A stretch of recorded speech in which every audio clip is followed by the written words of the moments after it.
the time. Extra lit, extra lit, extra lit. Big Cali world all the time. Extra lit, extra lit, extra lit. Big Cali world all the time. Extra lit, extra lit, extra lit. Big Cali world all the time. Extra lit, extra lit, extra lit. It's the man with the plan. I ain't called Cam, but some of the ladies do call me Superman. It's your boy, Big Cali.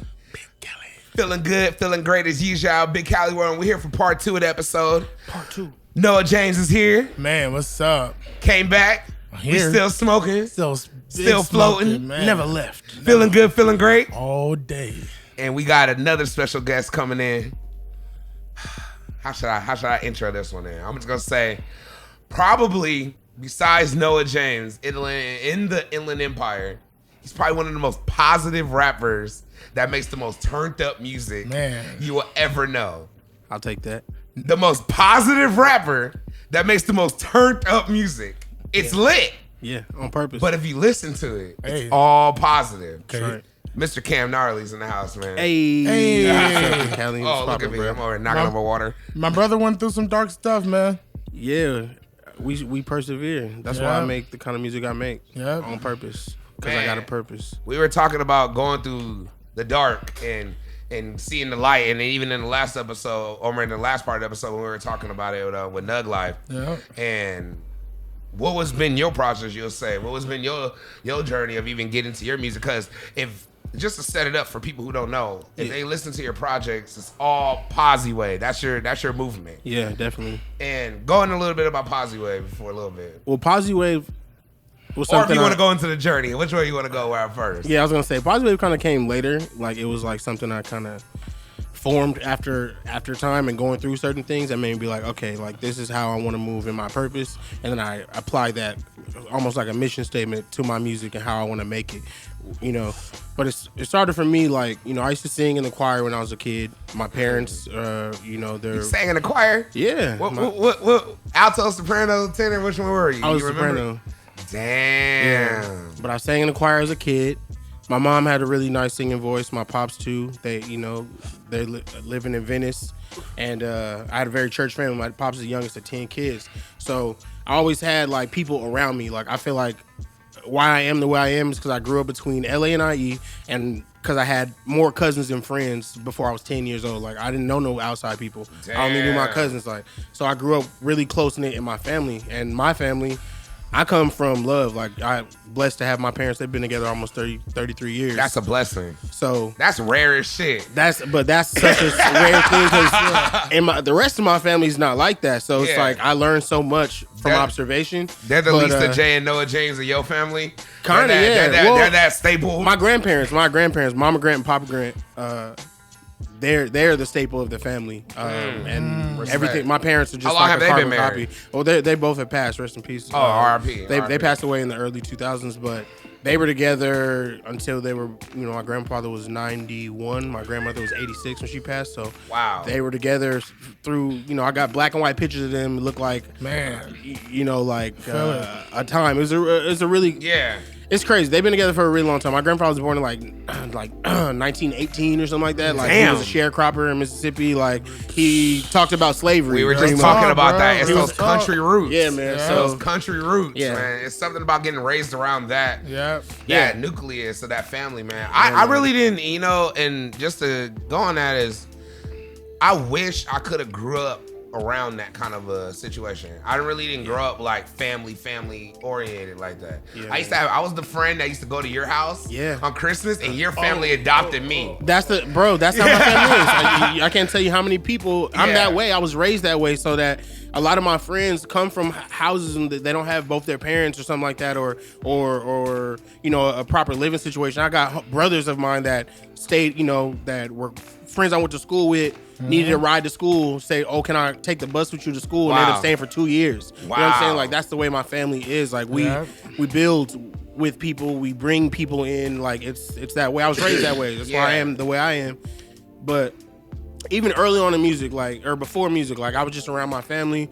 I was like a little fat kid, and, you know, I had a negative self-image when I was younger and shit like that. I just remember, like, you know, I love my family, but I remember not really liking myself that much back back then in that time. How old were you around this time? You think where you start realizing you didn't like yourself, or you didn't like what you were middle school time. And where were you at during this time? I was in bouncing back and forth between LA and IE. My pops was working at Daniel Freeman in St. John's, and my mom was working graveyard in the IE at Kaiser Permanente, and so he would take us back and forth off of Crenshaw and Harcourt, off of Adams, by where like Delicious Pizza be at.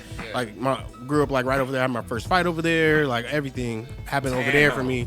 And I remember distinctly being told, like, when I go to LA where I was with my other cousins, they would say, like, other kids and shit, they'd be like, oh, you talk white, like, because I was from the IE. I experienced that with some of my cousins too. Then you go back to IE and they're like, oh, you too loud, you ghetto. And it's just like, what the fuck? So finding that balance. Yeah, I always felt like out of place and stuff like that. So I always felt out of place off top if I wasn't around my family. And then because of that, and being fat too at that time, like I was just like, oh my God, like I was just like, there was a lot. It was a heavy time. And I had a brother. It was a lot of stuff. Like a lot of stuff I had to unpack as a kid, like that I came to terms with early. I had a brother before. I was one of the oldest of three, but I had a brother born before me who had passed.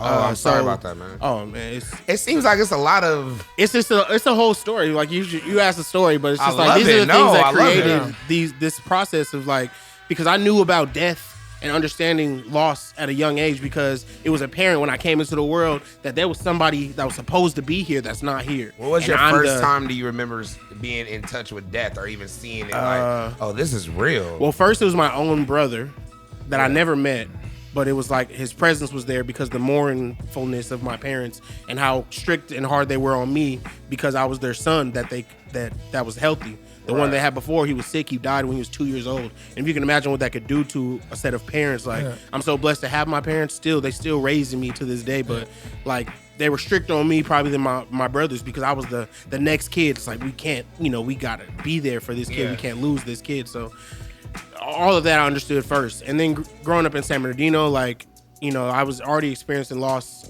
early. Like I lost my first friend when I was probably like 14 years old. Damn. To some street shit, and it's kind of understand the same story you were saying, Noah, when you were talking about when you were 13, in Pasadena. Yeah, man. I remember walking into the school that day, RIP to homie Jamal, and that same feeling, that feeling of knowing like loss, you could feel it in the air. I remember walking to the school, and that was somebody who's like a close friend of mine. We had PE together, used to steal the answers to the tests together, all that. Like that was my bro, and he got murked by someone else that I knew, and it was just like such a juxtaposition of like, damn man, like none of this shit is right. It can happen. It can go either way, and that was kind of like the story overall. Growing up in San Bernardino, it's like that. Like I lived on the north end, and I was definitely protected from a lot of things, but the city is the city, and being black in the city, you're gonna experience a lot of shit. No matter what. They said San Bernardino's the top three, top most dangerous. And it's crazy. It's not even like that. It's like we have no cops. It has nothing. It's like how you can even get these numbers. Yeah. What do you mean there's no cops? Like, they fired a lot of police officers. Yeah, so San Bernardino's bankrupt. Yeah, it's bankrupt, and it's like federally ran. So it's really on Dino's on some free for all right now. Yeah, that's why when I first started throwing events later on in music, because I was in a group, linked up with Noah and them after being in the group and going through so much stuff. I used to do like mad drugs and be partying. I was probably like 18, 19 when I first started making Kid Cam. When I was Kid Cam. Like, and it was doing that. It was finding music that really broke me out of a lot of stuff. Because at this time I'm in college. I made it through high school. Didn't have any kids. Didn't get shot. And had an opportunity to go to college. So I was like, all right, I'm gonna go to college but I'm still in the city. And it was music that found me. I literally could have been in a fraternity with Phi Beta Sigma, my homies in college, and I decided to make music instead.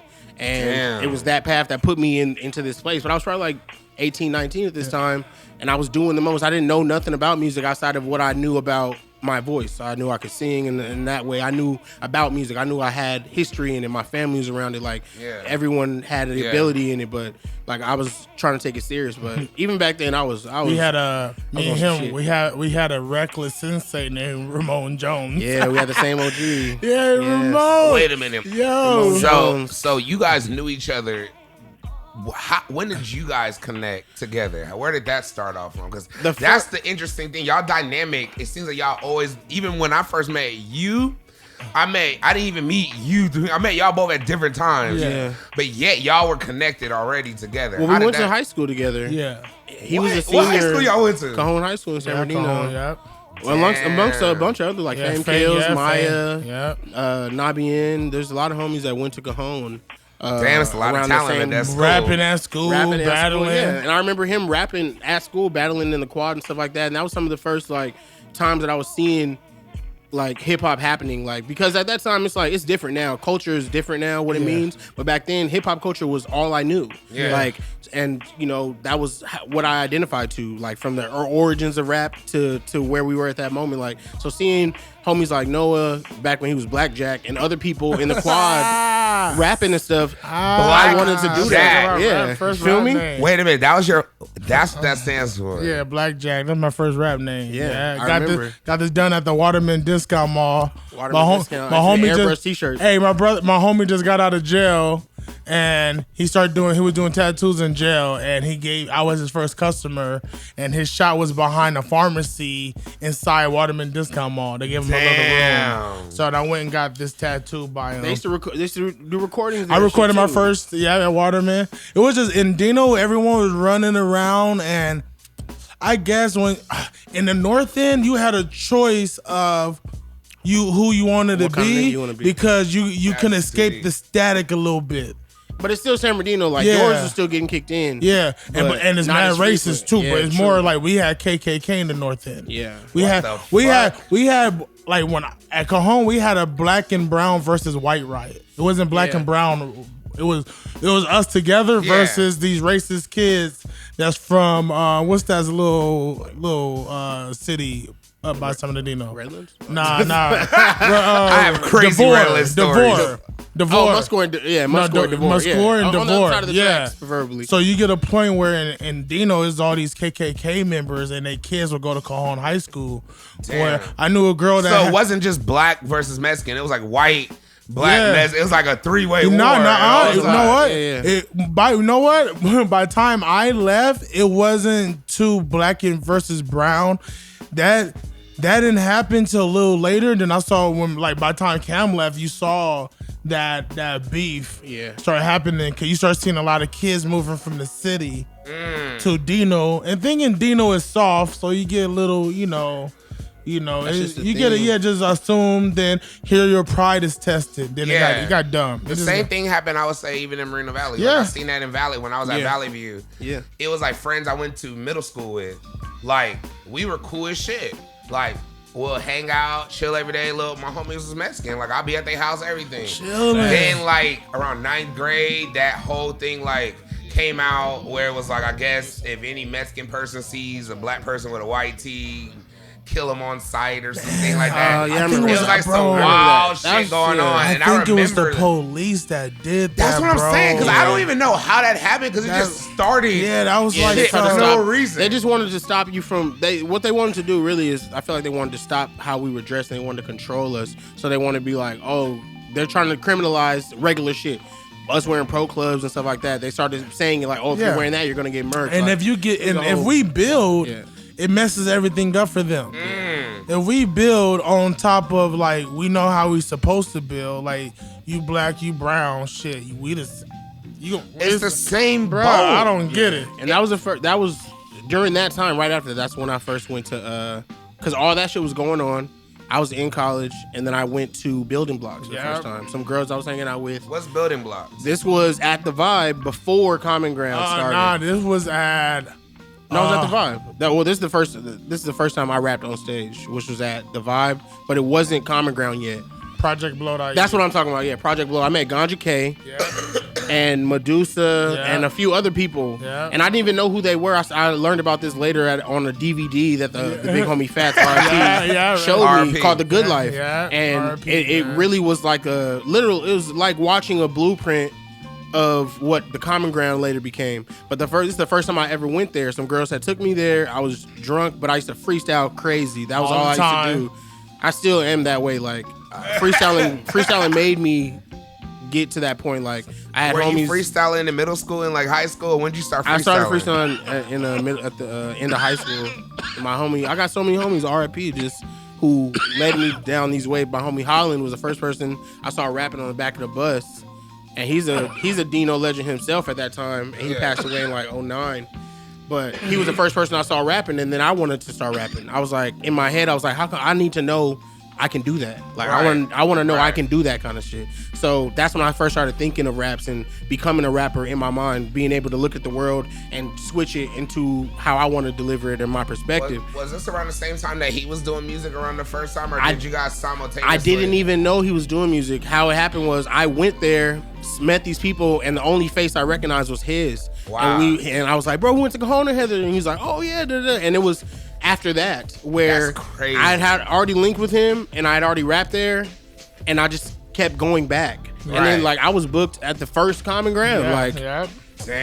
That long ago. It was like me and my group. When was the first Common Ground? What year was the first Common Ground? 0809. June 2nd, 2009? Yeah. June 7th. Speaks. My mom got the flyer still in the room. Because the second one was you, J Business, Maestro, Beasts of Reason, and the second one was Cassius, Dre Biggity, Crook Speak. Yeah. That was such a like fun purple time. flyers. Yeah, the purple one. Yeah, that kid Cam on it. You know what's so tight about the Common Ground? It was just like, it was home, bro. You gave us a home, bro. You gave us a part, like, we can all go there and work out our shit. Yeah, like, we could work out our shit. If you could pack out the Common Ground in 2009, 2010, that was like an IE trophy. Nah, like, for nigga, real. I sold out the Common Ground like nothing. What's up, my nigga? We did the Common Ground, packed it out. I remember them, like the UCB shows, and even like, the Might Mob shows. Listen. All the shows, you gave every opportunity to every movement in the IE,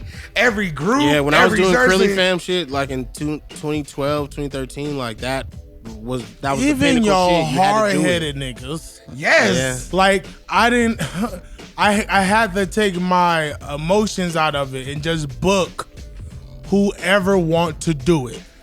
It was different. I didn't want to, cause you can play favoritisms at a point, just off of personality. But it was like, nah, I need like the Ratchet, the Conscience, the band, the no gatekeeper shit. No gatekeeper in the sense of like flooded, flooded with like building blocks. We had audio push come through.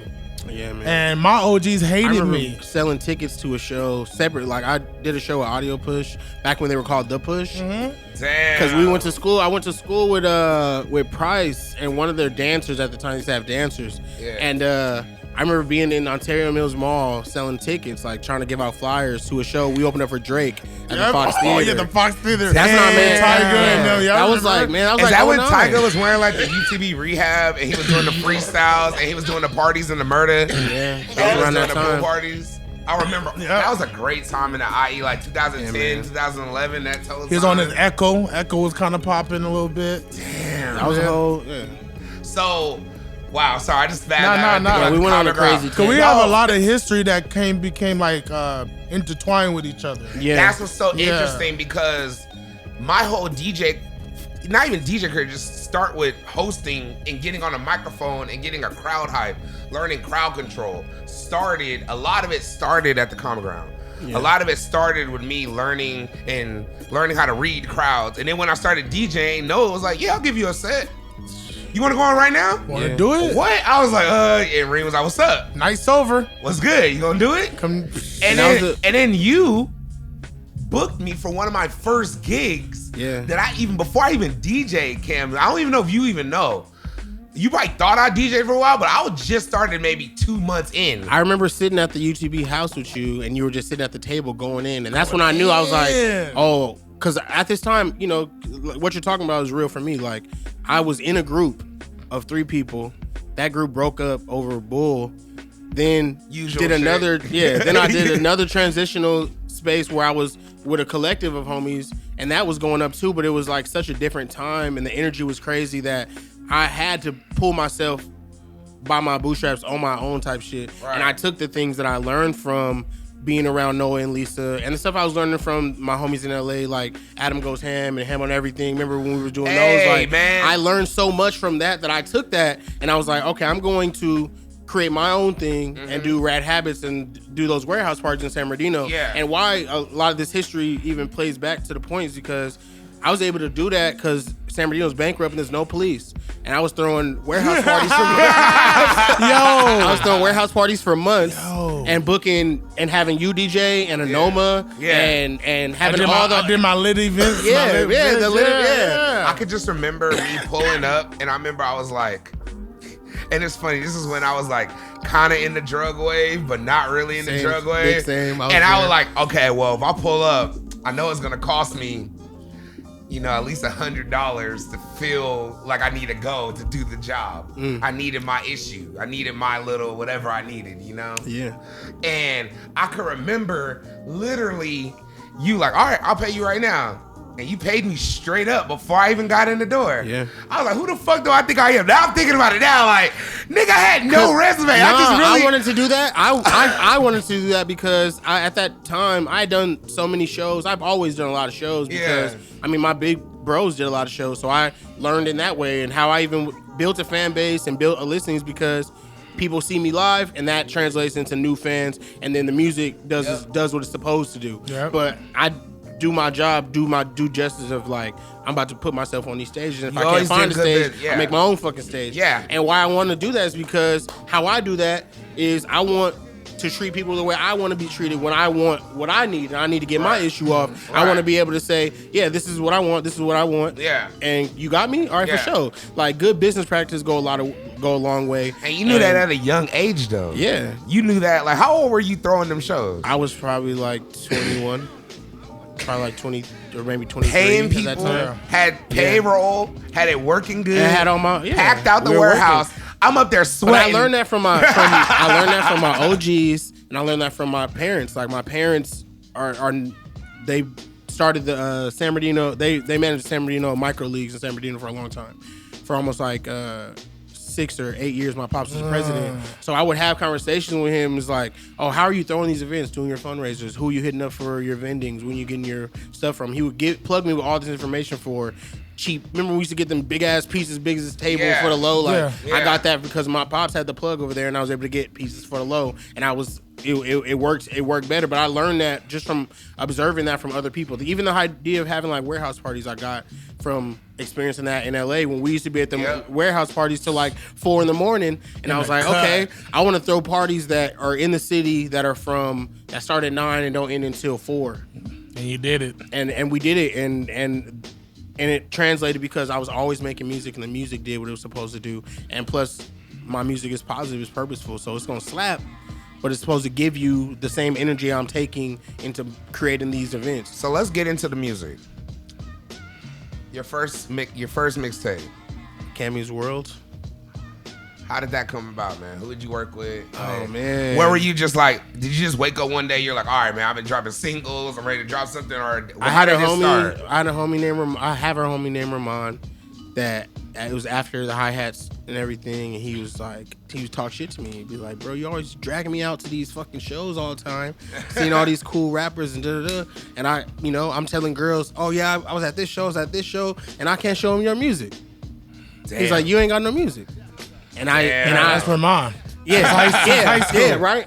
And what year is this? This is like 2011, maybe in 2010. And that shit hurt my pride in a lot of ways because he would give me, he's a real big bro, gave me a lot of real lessons. Like, he wouldn't take me places I know was not for my benefit, that kind of guy. Like I didn't have a car, he would drive me anywhere I wanted to go, but if I wanted to go somewhere he didn't agree with me going, he'd be like, hell nah. To this day, I'll never go. He still come out to this day, bro. And it's like, so he told me that, and that shit hurt me. So I really started working hard on the craft, and I was working with who I could get to work with me at the time. And who did I have? I had so many producers on, my homies Brandon, like, it was all my friends, like, because I was a part of a community already. It wasn't hard for me to reach out to people. It was just about me lacking in utilizing the resources that were right in front of me. So I had to get on it, and because I had always bounced back and forth between IE and LA, I was able to get like this dude Manuel Pierre III to do the artwork for the love project. His name, by the way. Yeah, he Will did the Pierre III. Yeah, that's some rare Manuel, shit. Look him up, Manuel Pierre III. Oh, Manuel. Yeah. Oh, okay, I said Will. And it's like Manuel or Manuel. Yeah, and I like Manuel. He did the artwork for that Chris Brown song. The song when they had the big bobbleheads. And Oh stuff like yeah, that. I know what you're talking about. And that was like way back then. And I was able to get such like a really dope artwork. Like I was focused on a good artwork, and that got like on a bunch of little publications. So it worked out in my favor. I was able to go to South by Southwest that year off that project, and did shows with like Pac Div, and I was just blessed around that time. But that was my first project, Cammy's World. No, like I never got to ask you this, Noah. Like, how'd you start music? What was your first projects like? As Blackjack, I guess. Was that how it started? What was like your first project? What year was this at? I had a mixtape. It was like, what was it called? Young Anakin. I had that mixtape. Young Anakin. Yeah, you were already bro. out I was there. already on some duality. I was on some dark shit, bro. Like had like Dipset flips and Yuck Mouth beats, and me. I was in a squad called Hostile Takeover, HTO. Yeah, I remember that. I remember that. Hostile Takeover. Yeah, Hostile Takeover. What went down with Hostile Takeover? What was It's so much to talk. Bro, this is when I was nutty. This is when I was nutty. This is when This is when you used to be doing that, like, busted on your unborn daughters. Like some dark shit. I'm ready to fight. I still have a weapon in the car. I'm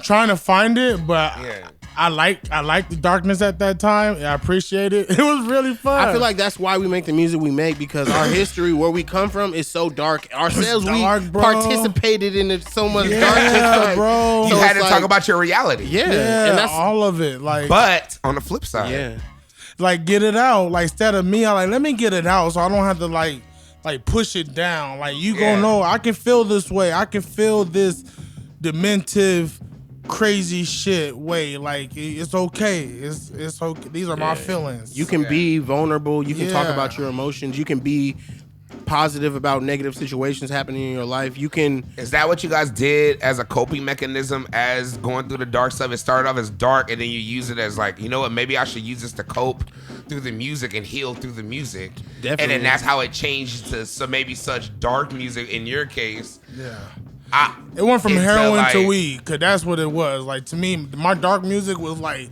woo, right. This feels good. It's amazing. But for me, when I was making my dark music, I was not doing heroin, but I was fucking doing drugs and making music that was about drugs. Yeah. And realizing that one was, doing both was really taken a toll on me, and like and my friendships and the way I was maneuvering, because it was a place that I wanted to be, but the things I was doing was not conducive to what I wanted in my life. So I had to really reassess and be like, why am I like this? Why did I do this? Why am I coping like this and not doing it in a healthy way? Why am I being destructive? Yeah, I probably call him every week cause by the time he's going in it, I'm transitioning into it. Like, wow. Cause I think I got on Pay Dues that year. Okay. So now I'm around older people. I'm around this, and I'm getting all this knowledge. And I'm seeing my bros. I'm seeing Cam. I'm seeing how we moving, and we're moving very destructive. Like very There was a time where, like, man, even there's so much. Yeah. There was a time not even too far from here, bro, where situations that were out of my control, but because it was a product of the energy at the time, bro. Yeah, bro. Like, I was on some real, like, I don't give a fuck type energy. Right. And it was far from like a positive outlook. I was always who I was, but it's like the energy that I was being cultivated in, and the people around me, like, that shit was just out of my control. Like, I had to get out of that. Like, that's what I say is kind of like you learn how to be good at doing bad in a way. Yeah. And it's sick. It's like, I think that's like the ultimate level of, like, in my case, I'm gonna say, like, even when I was full blown into my addict situation with the narcotics and partying and eating bad and not living that bad life. Before I had, and this is recently. I'm only a year sober of all narcotics. I remember you was lit, man. And you, Noa James, you understand where I was coming from, because I will talk to you about it. Yeah, and I'll be like, big bro, like, I'll be good, because people be like, no, you never did that, Big C.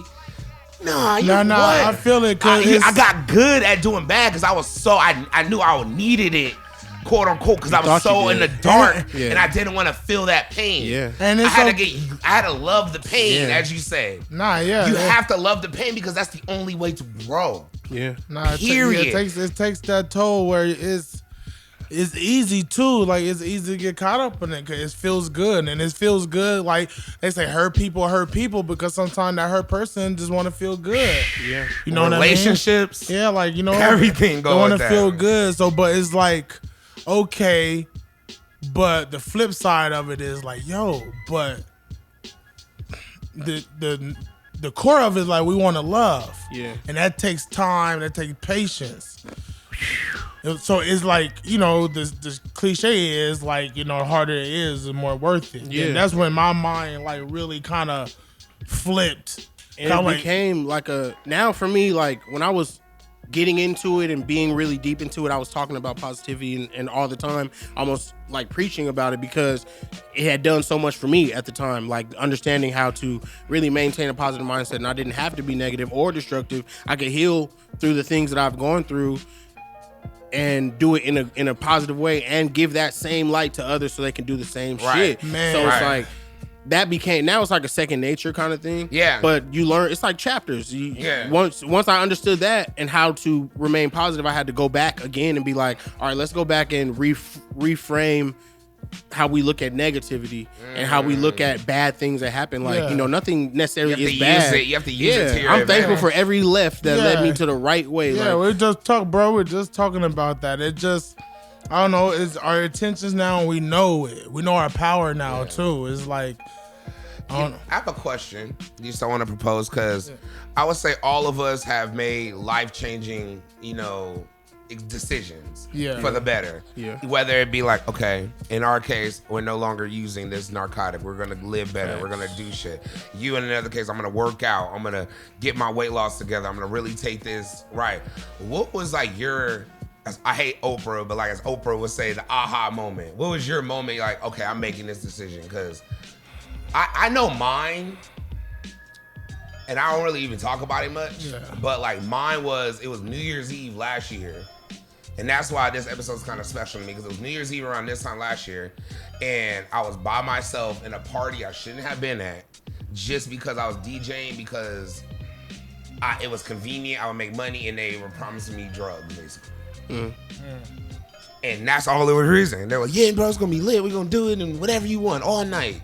If you're an addict, I mean... I feel it. But I was by myself. And I'm never by myself. I'm an only child, but I always have friends, always have family. You see how UTV rolls. Yeah. But for some reason, God had to strip me of everybody and put me in an uncomfortable situation. I was like, I don't want to live this way no more. I'm sick of waking up the next day, heart racing. I think I had enough. Living that. And then I was just like, I need to live. I knew I had surgery coming up. So I was like, I need to finally clean my life up. So I just literally stopped everything right then and there. I had enough of those kind of nights too, because I feel like what started off for me as like a social coping mechanism truly became me by myself when I wasn't around anyone. And I was like, oh shit, why am I trying to smoke so much? Why am I looking for drugs so much? And then having those nights of just like looking at myself, I was like, man, what the fuck am I doing? Like, I should be making some music. I should be being about what being people, productive too, being about what people know you for and all that kind of thing. Because it's like you said, like you got so good at being both ways that you starting to realize like, oh shit, the other way is starting to take over the both ways that I'm talking about. I always tell people like, what do you do when you can afford the drug? Yes. How do you stop then? Most people stop when they broke and lose it all and everything fucks up. How do you stop when you can afford it? It's there. It's easy. It's free. It's accessible. Built a habit. That's the real. To me, the shit, but I hadn't reached that point of I want enough is enough. I was sick and tired of being sick and tired. What was your life moment? You'll say. Man, I don't know. Mine's always was a couple of like getting over everything from mama in jail and that me figuring out that her hurt is just as important as mine. That was one thing. Then I remember when I fell in a diabetic coma and talk about that because you always touch about that and I don't think people understand how like. Bro, this is crazy. This is what happened. I'm throwing up for a week. I don't know what's going on. I go to a clinic. The clinic says my sugar's 500. But they tell me it's because I drank orange juice. They give me a Pedialyte. I drink the Pedialyte. I go to a show that night in Rancho Cucamonga by the Walmart. It was called Beer Hunters or Deer Hunters. Mm-hmm. And I perform and I black out. Right? On the stage? Like just performing, like just all the like self. People like, you still performing? I don't remember performing. And I go to the hospital at Arrowhead. Like, someone be like, yo, you was trying to stop in a cipher to rap. And you don't realize what's going on. He said, you don't realize what's going on. And I get to the hospital and my potassium is like at an 8 or 9 or something like that. My blood sugar is like at 800 and some shit. What's the normal blood sugar you would say? 120. What the So my shit, I was comatose. So I end up falling in the coma, waking up, then they induced me into another one to get my sugar down, because my sugar wasn't going down. So you couldn't like be alive while they were trying to get your sugar. Not alive. Yeah, because I was stressing too. So it's just like stress caused the blood sugar go up too. So it's like on shout out to Deadeye. Cause Deadeye came and battled me in the hospital. So you still got to do it though. Wait a minute. Nigga, that is some IE shit out of He dissed the shit out of me.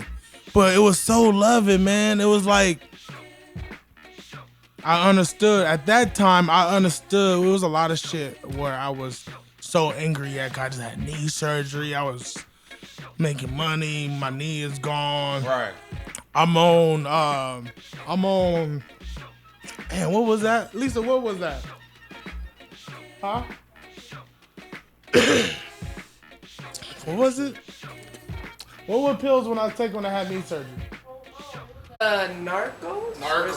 Narco tools. Damn. Bro, and they had me on the drip. See, niggas just do that. Wait a minute. Yeah, I hate, bro. Isn't that interesting how like you just came out of coma and the first thing they do is give you an opioid? They had me on the drip. All right, drip. here you go. You just came back. Let's get your Look, system back up. I did the drip. I pushed it, bro. It was amazing. Oh my God. It was amazing. Bro, it's some shit that really can fuck you up where it's addicts is in my family. My mom's an addict. Yeah. My grandma. So it's like my grandma told them not to give it to me because they already knew. So it's like it was a lot of shit I have to like personally like heal. Right. To, like face. And music. When I was going through my dark music time and I was moving the way I was moving, I didn't let guilt or anything make me feel bad of letting this shit out. Like, I didn't feel guilty hating my mom or hating my dad or hating God.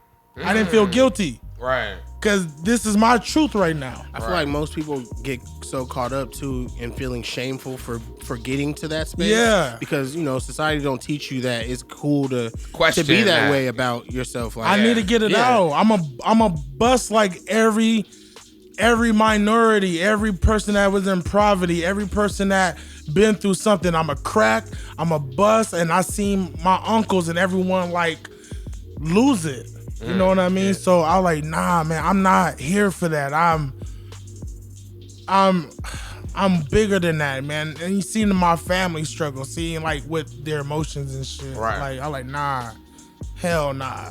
Real shit. Nah, I can't go out like this, man. And you just kept going and kept building from there. Yeah, just really reading,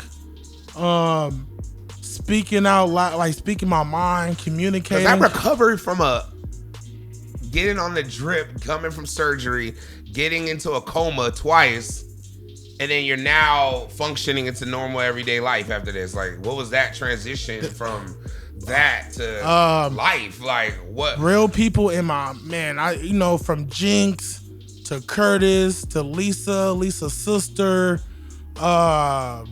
Reem.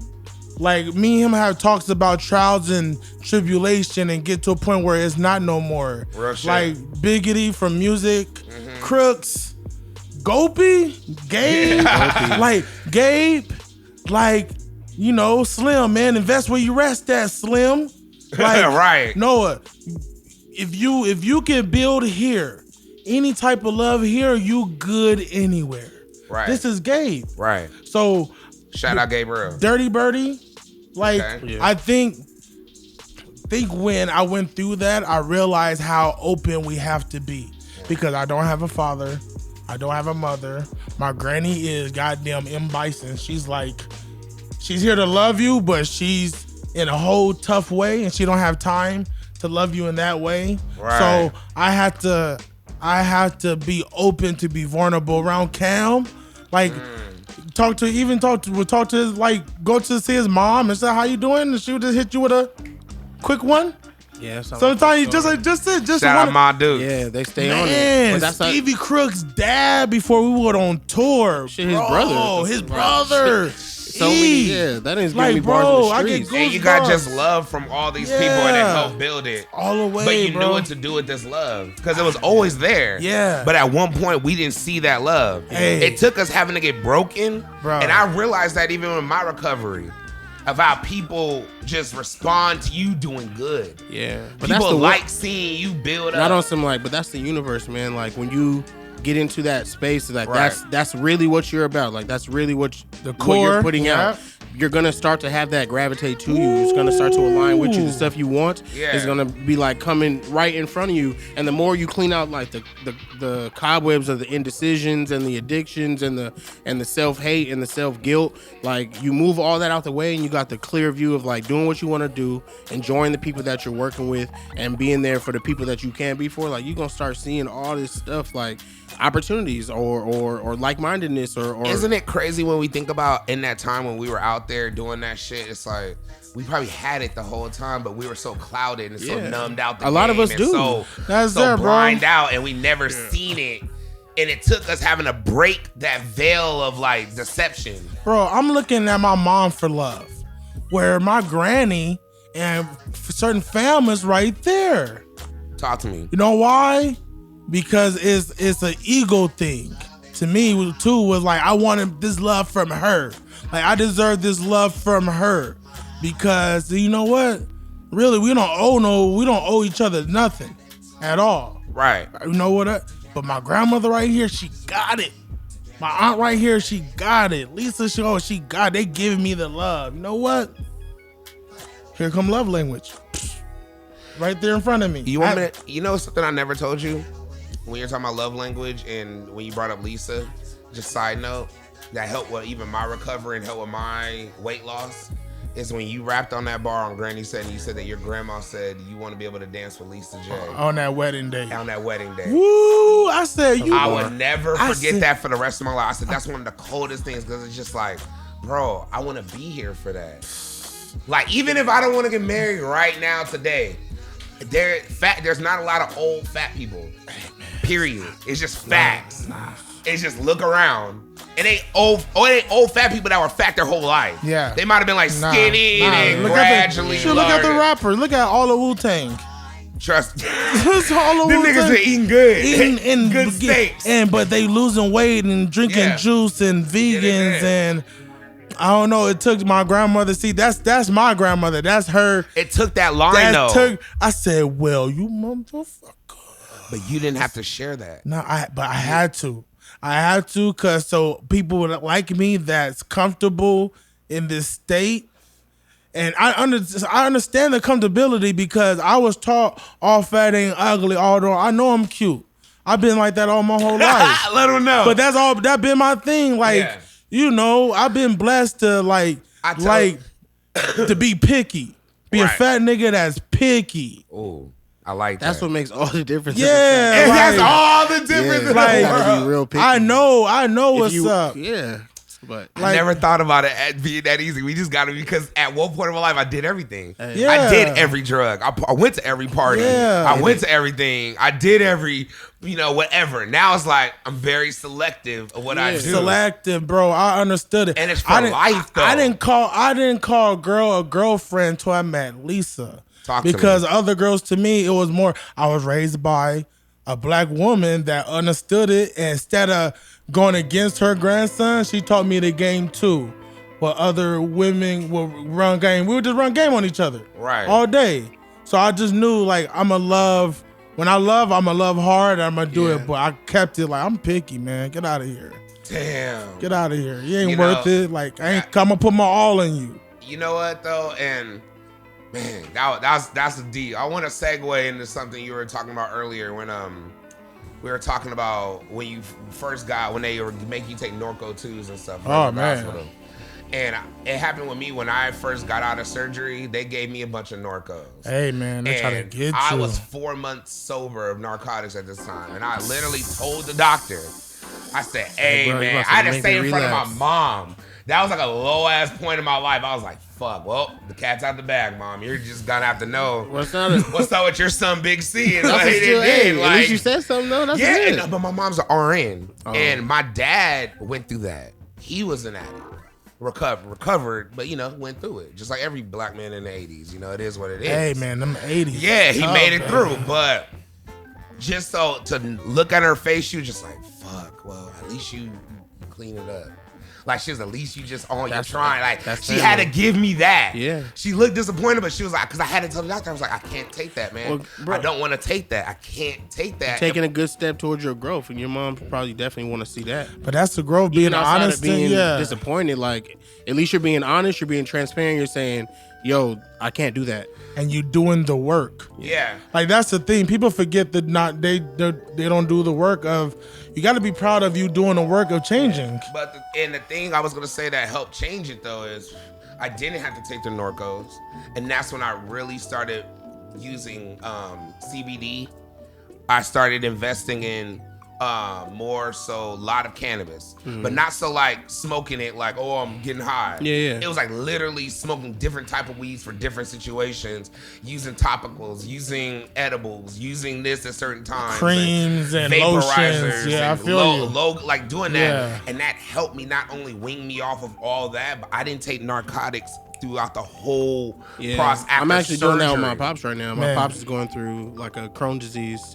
And he's like getting, his joints get inflamed and stuff like that. And he's the same way. He broke his knee years ago. And even back then, he didn't want to take the pain pills. They're trying to give him Norcos and all the opioids. And he already knew that he would be addicted. Isn't it crazy how they pump you that? Yeah, that's what he's off of. But it's different. It's like, That's why I'm like, man, use this instead. Cool. Like, because there's other ways that you can avoid these long-term addictions, especially like when I used to vaporize, and I remember I used to feel such pain. Like after the surgery, I felt so much pain in my stomach and around my joints. I would just smoke and vaporize real low, and it's like my muscles just got warm. And then I used the CBD. I was like, okay, it kind of feels just like the painkiller. And your intentions changed because now you're really doing it to heal. I think when that happens, like, is everything with it done with intentions? We learned that. That's one of the main message of everything. Like, when you doing certain things, like, yo, I want to heal, I want to feel good. Sometimes I don't need to smoke. I got lotion, I got CBD lotion, I got pills. So it's like, it's straight to it now. It just, I don't know, the growth of how we use marijuana now. And I think that's just overall our growth as men, period. Yeah. Is getting to that next level. So with that being said, man, I'm just curious, what is next up for you, man? Because we had the project between y'all two already come out, or the singles, and I'm just curious too. Like, I mean, part 2 coming. Gnarly Worker Part 2 coming. And what about 2? And what's coming out for you, man? Because you just dropped this project right here, Nirvana. You want to talk about this for a little bit, man? Man, that project is like, it's like another chapter. It's like a culmination of what we're talking about, like balancing the good and the bad. In the process of making this project, I was losing people, losing friends. One of my best friends had died. Like, putting all those energies into the music and different ways that I could translate them into these different types of records. Like, and I just continue to grow in the style of my music, really finding my own sound and creating my own pocket. Like, I'm just excited to keep doing that, and I feel like this grabbed a lot of attention. Like, I am so humbled and blessed at how many people still today are gravitating to the project and making a way for me to want to release more music. So and every song is like that. Like, it's a, you went through it, bro. I seen you go through it. It's a trick. I seen you lose a friend. I seen you lose a friend and get it back. Yeah. Damn.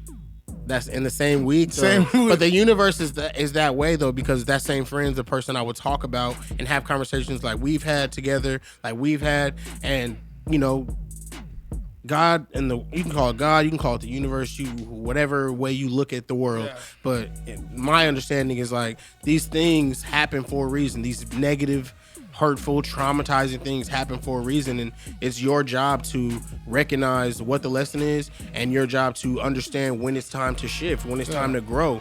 And I just feel like I just did my best to do that, and I'm still doing that. You got inspired by it, bro. You did what you supposed. It's like you figure out what to do, what the energy. Like you can be sad about it, and that's okay.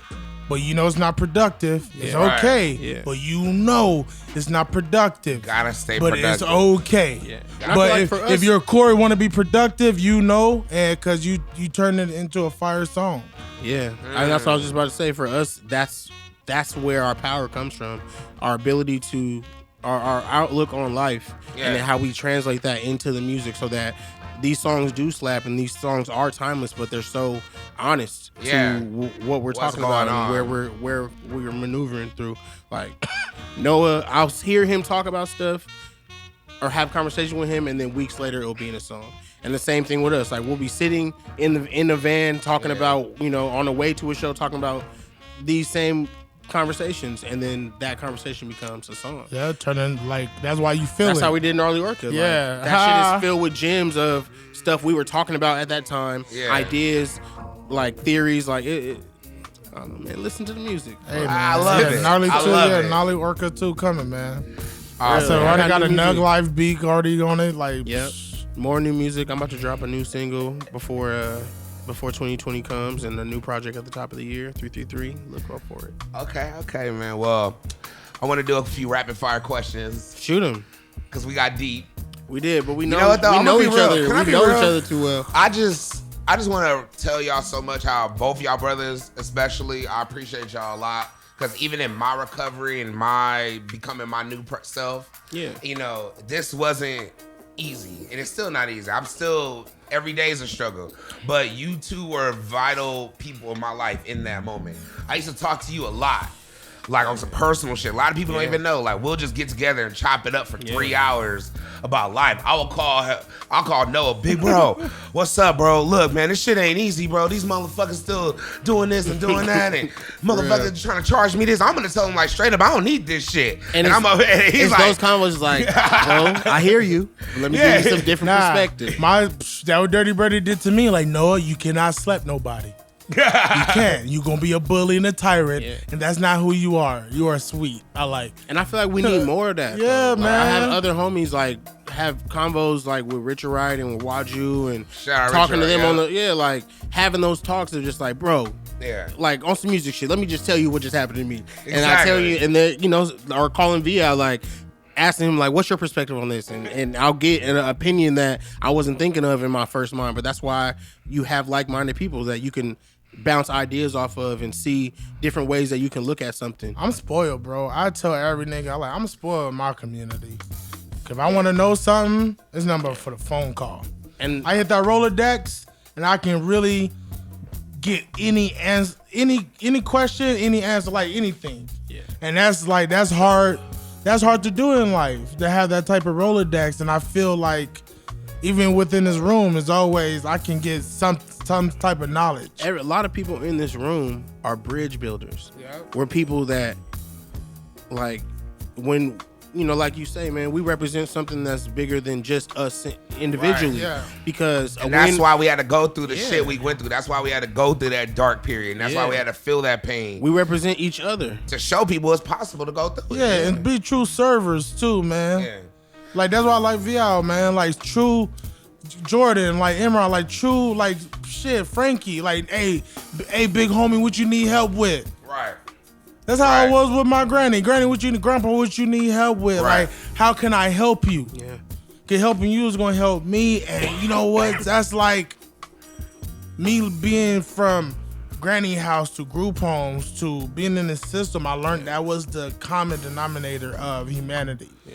If you can do that and accept that your role is to be a service to each other and a service to yourself, right? Man, and I feel like I have that feeling is so like I've come to terms with that already, and that maybe has a lot to do with being a man, a black man, like, and where I am in my family. But I've learned that the best way to maneuver in this life is to treat people the best way you can.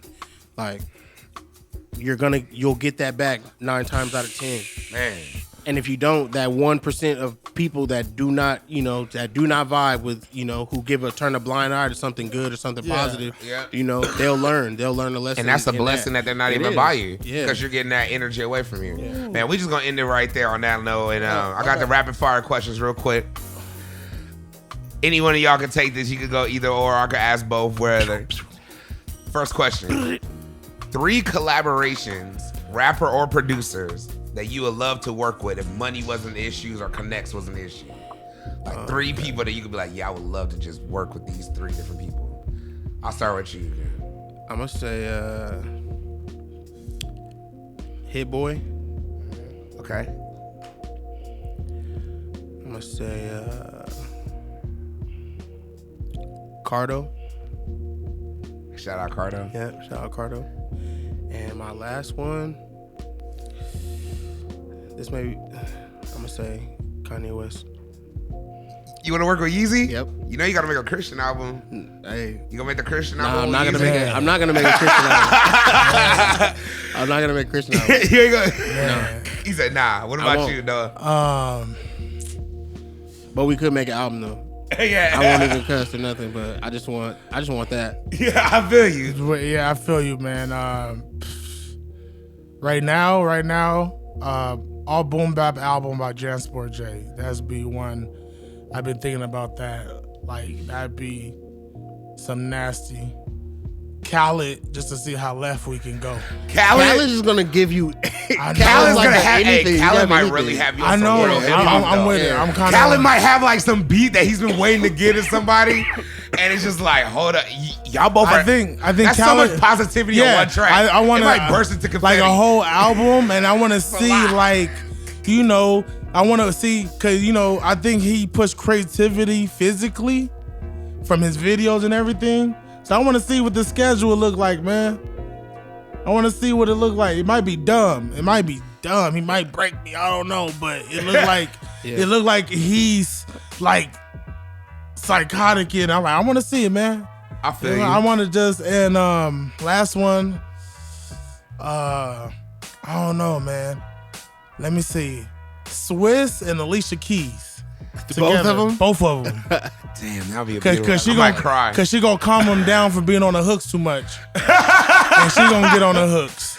Damn, it's gonna be one of those. But did you hear that song with him and Lil Wayne and Alicia Keys? That shit was Timing by Alicia Keys right now is like one of the coldest tracks I've heard. She's in it. Can I be real? I envy Swiss Beats. I follow him. He did it. I know we ain't supposed to envy people. But if I always tell people, like, if you could switch a life with somebody just for like a week, yeah, it would be very tight to be Swiss Beats for like 1 week. You wake up, Alicia Keys is your wife. It's me, and she just yes. I'm saying that every like hour, just every time people like, what is wrong with you today? I'm a slide, and he has every dope car. He's sponsored by the dopest watches. All his kids are musically inclined and got a jumper. Everyone's tight there. Their whole house, I feel, all they do is do music all day and read books. He did Rough Riders Anthem. Isn't his son a Grammy-nominated producer? Yes. and his wife has every... We're not going to go there. Accolades are crazy. He says it's showtime. So, yeah. He put Young Thug on a boom bap beat on his last album. And it was beautiful. And it was very beautiful. I was very surprised at that. Swiss Beats did the original The Gangsters of Harlem show too. Yeah. With Forrest Whitaker. And that intro song is one of the coldest intro songs. I've been thinking Alicia be in there. Like why not? You know Alicia be in there. Like, why? Alicia was sampling Wu-Tang in all her first albums. She sampled Brooklyn Zoo on one of her tracks. That's a smart couple. Let me not get into this. That's my deep. last album. Right it can get deep. Independent or signed? Cam. Should I say independent?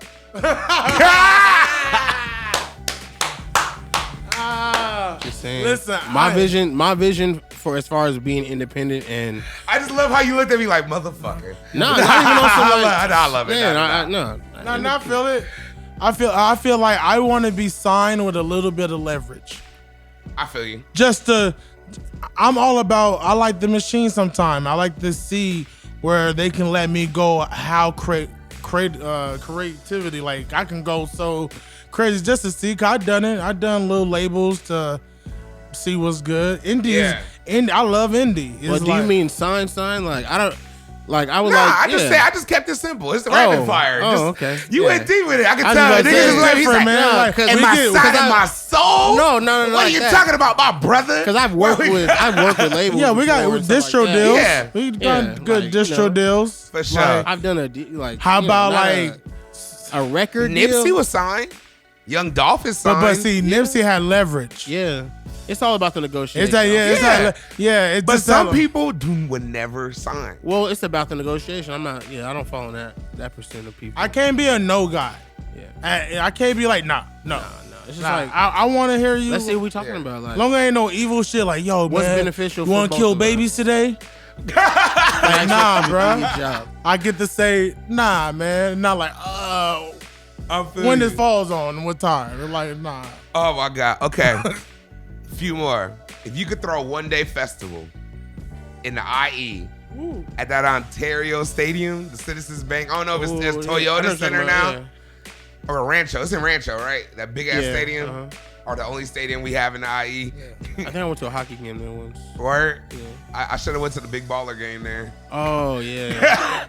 Shout out Big Baller. Shout out LeVar. Never lost. Giant. Never lost. Love it. IE legend. IE legend. All right, but nah. If you could throw a one-day festival, strong black father.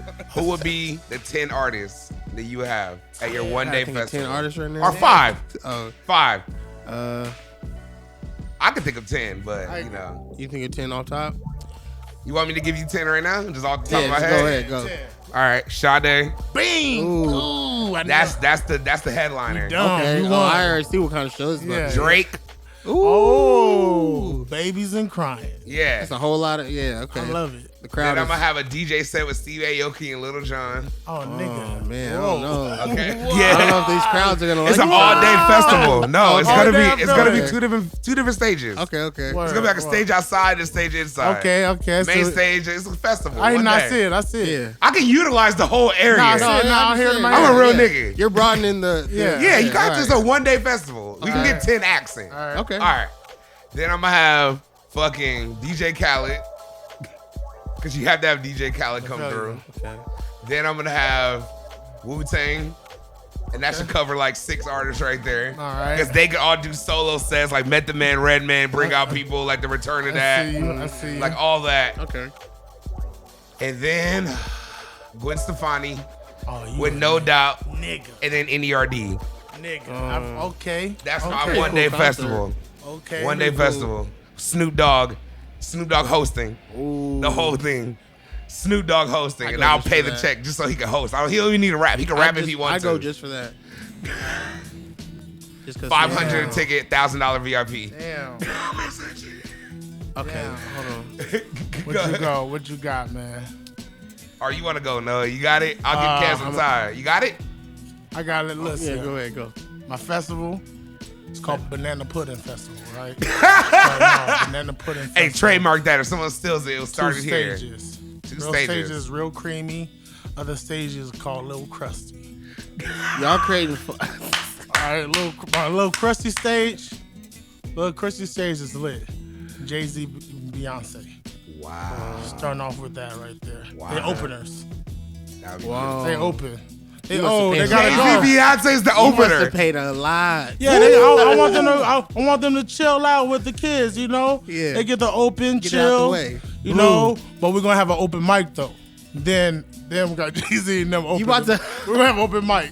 Damn. I gotta keep it authentic. Okay. I gotta keep it authentic. Then after that, I'm taking yours. Sade. Woo. Sade, right? Then this next stream will be Little John, Young Bloods, T.I., Bone Crusher. Oh my right? God. Oh my God. That's the set. Time out. You just Right? said that. Oh my God. My heart's Right? beating That's crazy. the set. You know I love mixtapes. I wish people could see Boom. Cam's face right now. He's like, Right. You know what I mean? God, boom. Got that set, right? Okay. Snoop. That's it. Snoop, Shaq DJing. Ending it. Shaq's DJing. Yeah, Shaq Diesel? That little, DJ Diesel? DJ Diesel's up there, you know. He's so rare. Little Crest. Other stage, Uh-huh. we just doing drugs on stage. There's no one performing. Everyone is watching us. We playing beats and we just doing drugs on stage. We're smoking. Okay. That's all I want. That's beautiful. That's it. All right. That's it. Lots of weed, Lots podcast, talking. Yep. Lit. I think you should have Joe Rogan as a podcast there. Listen, it's gonna Just be if we can us. have it. It's gonna be us. It's gonna be us. It's gonna be us. That's that Capricorn shit. It's Nigga, what? Is it like a dead or alive thing too? Are we doing anybody? Slides, slipping slides. We're gonna be making burgers on stage. It's gonna be a whole. I'm ready. Burgers on stage. I'm on it, bro. It's on it. Got vegan food. We're gonna be feeding, getting people like yo. The other stage, they feeding people and talking. People get to talk about their problems on stage. Burgers. They're like, yo, it's like a mental. It's like a mental health stage. Like, get your problems off to like 9,000, 10,000 people. That'd be pretty deep. I'm deep, man. You could probably make Hosted by like the that. bass Like, guy. bro, just come Hosted by the bass guy. Wow. And he gonna apologize for the last tweet about Billie Eilish on that one. He gonna say, "Yeah, I got y'all. I love y'all." He has to start the show with that. That's a rare. He has to start with Ladies the and gentlemen, apology. that's banana pudding. That banana pudding. Banana pudding. Done. Cam. All right. This is gonna be Cam Fest 2019. I like it. Let's go. On the first stage, on the posse stage, you got Solange Knowles. Okay. I like that. Okay. All right. Okay. Tyler the Creator. Okay. Hey, let's talk about this. What? Are he we bring sure? Drake? Are we sure we're gonna have Tyler? Yeah, I like. All right, Tyler. no niggas from What the murder. year? gonna What come. year, Tyler? Though. Oh, What year? niggas Tyler? from the murder ain't gonna be sorry. there. Oh, my bad. This is a murder vow, very positive. Okay. We're gonna let that go. We're gonna veto that. Yeah, we're gonna veto that. Tyler. We're Sorry. gonna take that out. We're not Yeah, gonna get Tyler. fuck that there. nigga. We're gonna replace him with Earl Sweatshirt. Can Even we though do that? Igor Is that was fair? tight. What Earl? Igor What was tight. Earl? Oh, he's gonna do just some rap songs. All only. right. He's gonna I want perform Earl. some We'll rap take songs. Earl. Yeah. All right. So Solange. Some real murder shit. Sorry.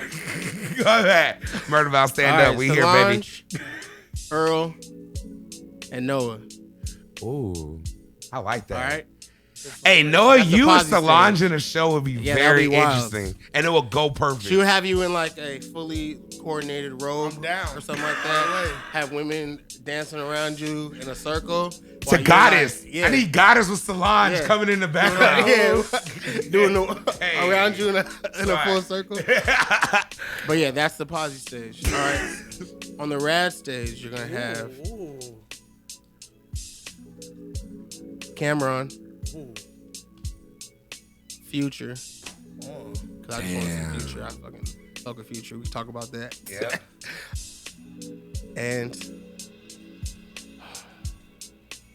You want to say Tyler so bad. I can see it in your no, head. well, he wasn't. He wasn't my original plan. He wasn't my original plan, but he's not. And Jay-Z. Jay-Z. Real talk. Real talk. And that's That's your pick. my picks. I like the Cam 19, man. I like Yeah. that. Have I'm an gonna name area mine. I'm gonna called name mine. Camelot. Well, since everybody got a title, I'm calling mine the rare. I only I'm named calling mine because hashtag. y'all was giving it titles and stuff. Yeah, Like this Hey, nigga- man, you got to see it all the way, man. Yeah, Banana see? pudding pissed me off. I was That's how like, you know fuck, you're working they with were some gonna come up with fucking they better than that. organizational ass niggas because they like, all right, well, what kind of show we doing? How many stages? Who's gonna be the vendors? Banana pudding. Girls walking around with banana Right? pudding. Like, you want some banana pudding? This is free game. Yo, some banana- We just I gave hate a the lot of voice. free game if you want to throw an event. But that's us, man. We always like that's one dope thing about the IE. Like we always try to put some dope events together, something that just meaningful. You're not scared. Girls can come. You can have fun, be ratchet. You're not being I'm calling mine the Rare Festival. rare festival. We got to do it. The Rare Festival. You might be able to do run with it. that just on some like. That's what it. I'm about in IE right now. Like I want Aerosmith too. one thing about Brick to Your Wow. Face, IE, one thing about Brick to Your Face, we just want to build a Voltron with people. So if you trying to do something, hit us up. Hit up Rad Habits, man. Yeah. Hit up Productive Culture, man. Like we want to build more. Right. To have more. Right. More minds together, more build, less egos. We already know, like, if you run it, run the ship. We just gonna help you run an arm or a leg. Like, we gonna help you, like. Hey, I got a last question. And this was gonna two more. One more after this. All right. And I appreciate y'all real shit, man. We've been wavy. It's feeling good, feeling great as real usual. talk. If you could sign Michael Jackson or Prince, and you can only sign one of them. Oh, God. And it was 1985. Whoa. So they all dropped up until like Thriller's out and Purple Rain's out. So you know their body of work up to that point. And you can only sign one artist to a mega deal. Where are you taking? God damn. Me and Curtis be having this argument. It's two different I'm gonna say Prince. Man. You gonna say Prince? Yeah. Why? You can't just say it. Like, no, we're not. No. I just feel like in that time and the music that he went on to make after that time. Yeah. I would definitely want to work with that guy. Man, I will pick Michael, and I would just like say I signed him and I'm talking to him, giving Mike advice. I'm like, you know, I love you, Mike. I just need you to be a little more ratchet. Like, you know what I mean? You'd have kept him in the New Jack Swing era. Yeah, you know what like, I want. Like messing with Teddy Riley, that music. Yeah. You'd have kept him in that pocket. Yeah, I would like. I don't need you, Mike. You know, like I need you to be more. You ratchet. That's who you are, and you're petty. I need you to show this a little bit more, Mike. I need you to show that his music had it, but his lifestyle didn't show it. I need you to talk about. He's from Gary. Yeah, I like when he went shopping. He told the dude, "Yoo-hoo," and Mike said, "Yoo-hoo." That's that rich people swag. Do I have this? He said, "Do I have this?" He said, "Oh, I have this." He said, "Get it again." I need it. Get it again. He said, "Get it again." He said, "That's 9,800." He said, "Get two." I said, "God damn, Mike." See, I don't need more interviews like this, Mike. Yeah. It made me feel proud. Like, you know But what? I hate how they flipped it on my mans. They gonna flip and then, it. yeah, they gonna do that. And, man, we ain't even gonna get into that. I That's think where Mike, I get deep. if Mike believed in his power of the people, like how we have social media now, you couldn't get Mike right now. Like how they protect Beyonce, like the Beehive. Yeah, it would have had a Michael Jackson. Yeah, you correlation. wouldn't want no problems with Michael. Cause even right now, like Oprah had to take her name off the documentary she did. I was gonna talk about that. I hate how like, Oprah did that shit, hey, bro. man, it's She literally she was going after Russell Simmons and Michael Jackson, but didn't do shit about Harvey Weinstein. I didn't see not one documentary, no nothing. We're not gonna go into that. No. That's what we're gonna drop that and let y'all just Google that. Be like you. Yeah. Y'all. That's not positive. Nah, we ain't gonna be like that. We know what it is. You know what it is. But you said Michael Jackson. Michael, man. Michael. I'm gonna say Michael Jackson, and for one simple reason. Prince is one of the greatest artists of all time. We'll never take that from him. Michael Jackson's the king of pop. Yeah. Period. Every record, the check always clears with Michael Jackson. Everyone was rich fucking with Michael Jackson. Everybody. His residuals go back to his 7 years old. Prince would use expenses and drop a project and it never come out. It just will get made and he'll put it in the vault and he'll decide what he wants to do. I kind of like that about him though. It was too unlike, he's a real art. Like, it was different. Michael Jackson was a hustler. He was like, look, I got a song with me, Paul McCartney, let's just drop this real quick, boom, and then I'm gonna buy the Beatles record with that money, and then we're gonna flip that. Mike would take my original investment and would make me a billionaire. But that Mike got born into that. I don't think Prince is out here. Mike was in that Motown train. He was in that Motown machine, the original. The original judge. Prince was in his dark mode right now, man. Prince wasn't worried about none of that. Prince is gonna mess up at an award show, come with like slave written on him, and I'm gonna have to like explain that to the board. Fuck with that about Mike him. ain't gonna do that though. I like that. Mike would never do that. As long as I keep like Mike Prince. happy paid, he's cool. Nah, that's why I want Mike to show himself a little more. Because Mike was vicious. Mike was a thief of music, too. He did everything that the game did. So I think making him more... I love you say Mike was vicious. A lot of people don't know Mike that. was vicious. Don't really Mike was... Shoot, even how he bought people rights up. He knew how to play the game. Bought the Beatles records. Yeah, don't play them. Don't play Mike. After he got the feature with Paul McCartney, and Paul McCartney was just telling him like, hey, man, you know my records are up for sale. I'm about to get them maybe, I don't know. Mike was like, oh, okay, cool. Went and bought them and still tried to be cool with them. Mike was the rebel in the family. Joe was scared of Mike. Joe was scared of Mike. Cause Mike did everything. Mike got the candy. I like Prince though, because we don't know no back information on him. Like, we don't know shit about Prince. But we knew. But we knew Prince was getting money though. Prince. Yeah, Prince got getting money. everything. Prince was getting. Prince had. getting everything. First of all, a party. I'd rather party with Prince than my party with Michael Jackson. How about that? I mean, yeah. A party with Michael Jackson. I'm not even going to be. I don't funny. know what a party. I don't know what it's going to be. Yeah, I don't know. I don't know. Be. I don't know. I might have to bring like Right. Yeah, I don't know. Yeah. Daytime. He gonna say I'm having a surprise, and I'm gonna say, "Tell me the surprise." Like, yeah, right now I don't do surprises. I don't fuck that. RP. We can't do that. We can't do that. Oh wow. But a Prince party. I told you I DJ'd at Prince's house before, right? But Prince wasn't alive. It was like, all right. Side note story before we get out of here. that is so American. Yeah, side note story. Okay, look. I'm wavy. Feeling good, feeling great. All right. God.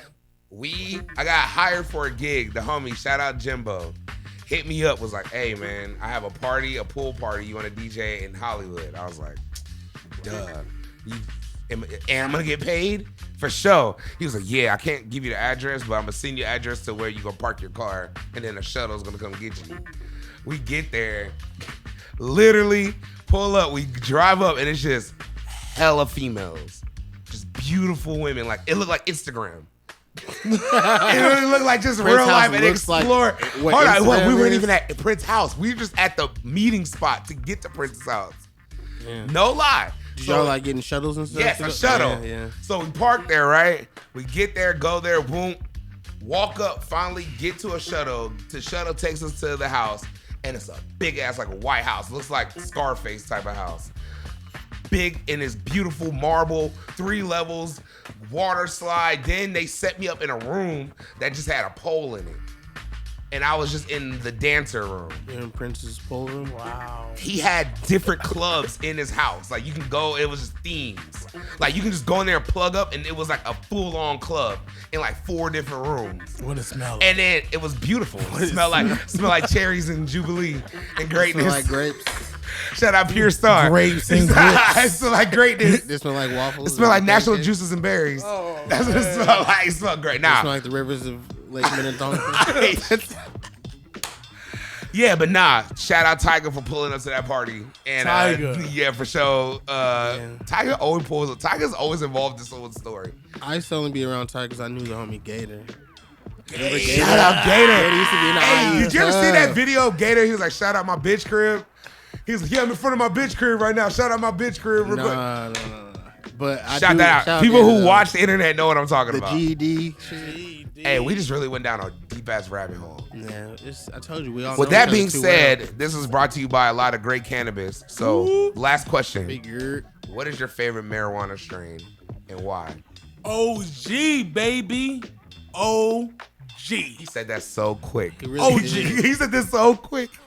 OG, why? Nice, why, Noah? Heavy, stank. You open Put that stank on it. You open it up, you're like, God damn, put that away. You get embarrassed how loud it is. We smoked a lot of OG just now, man. I love OG, What man. about you, Ken? What's your favorite marijuana strain?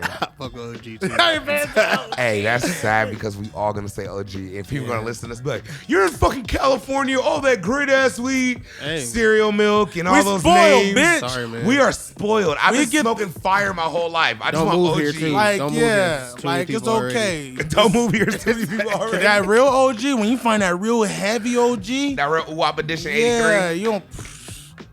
Shout out to the homie of Sin. He got a. I knew you were gonna have a homie. Hey, he got an OG got called too many homies. called Abusive. He got an OG called Abusive, and it's like Lisa said, "Go get that's the one," and does it. That's the one. That's Well, the shout one. out Pound House also. Yes. Pound House also always comes through. They have the Michael Phelps OG. Hey, They that's always a- come through with the Larry Flint OG. They got a lot of different OGs for me. OGs. But then they come through with like all them flavors and shit. So yeah, shout them Flavors out. cool, cookies And are cool. you know what though? Shout out Cam too, because when I pulled up in the Dino one time, and I was going to the yeah. record store and I wanted to go shopping, I wanted some tree. And my nigga Cam made that shit happen better than Uber. That's all I'm gonna say. Hey, It was man. one phone Shout call out- and it was that. Shout out bad. my bro. So the Dino got it. Nobility Farms. Shout out Nobility Farms, man. Tap in with them on Instagram. You know what it is, man. So where can people get your stuff, man? Where can people get your stuff, Cam? My music is on the internet. You can find it wherever you listen to your music at.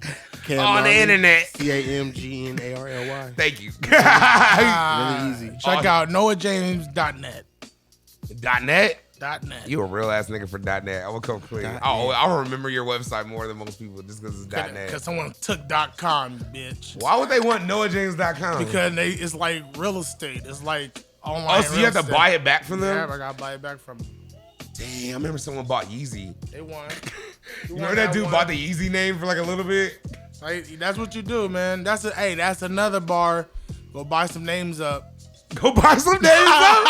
That's a new jug. Just go buy a bunch of names and wait. And wait till someone want that bitch. And you sell it to them like from $2,500 to $5,500 to $10,000. Like, I've seen people do it. All right, well, good looking for telling me that. That's some real Capricorn shit. And I love Jordan shaking his head in the background telling me, yep, that's the jug. Hey, man, well, honestly, while I'm wrapping up, man, this is the finale episode, man. When this comes out, this is the last episode of the year. And this has been trials, tribulations, through it all, man. And I just want to thank Jordan, Productive Culture, Imran, man, all y'all for just rocking with me this whole time, honestly, man. It's been a lot, but we getting through it. And also, I want to thank y'all for coming through and being a part of the last episode, man, for this season. We'll come in hot the next season. Cali world. Yeah, man. And definitely for all your podcast needs, go to productiveculture.com/podcast. And how did you hear about us section? Put in Big Cali World. I almost said the other. Put in Big Cali World. And also for this podcast, it's available on all streaming services, except for Tidal. We'll get on there one day. Shout out Hove. Talk to me. And yeah. You're going to be an opener, dog. Yeah, definitely. You're going to be an opener. Trust me. I'm trying to. Tidal be so for Big tight. Daddy Kane. What? I hate it. Anyway. But yeah, BigCaliWorld.com is where you can get this podcast. Also, used to be lifestyle.shop for all your clothes and accessories. TaylorGang.com for the shark hoodie, still available. And yeah, we feeling good, feeling great, man. Cam Gnarly, thank you, brother. Yeah. Noa James, appreciate you, big bro. And Cast One, definitely, man. I appreciate you. Element Recording Studios in Pomona, man. We out here. For all your recording needs, come out here. It feel good. You see the venue. It looks good. Feeling good, feeling great, man. Big Cali World. Let's go. Peace.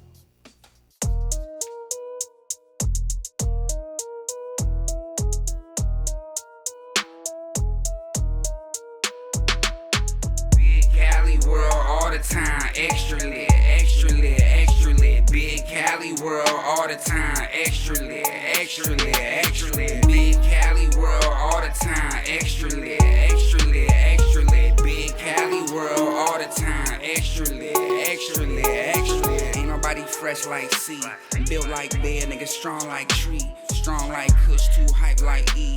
Entourage stick so thick like she. First class bitch, all 3 seats. Got the pass like free, talking free like cheap. You gon' cheat, hoodie bigger than whatever you gon' be. We gon' stack like cheese, that's 100-something G, nigga. Big Cali World all the time, extra lit, extra lit, extra lit. Big Cali World all the time, extra lit, extra lit, extra lit.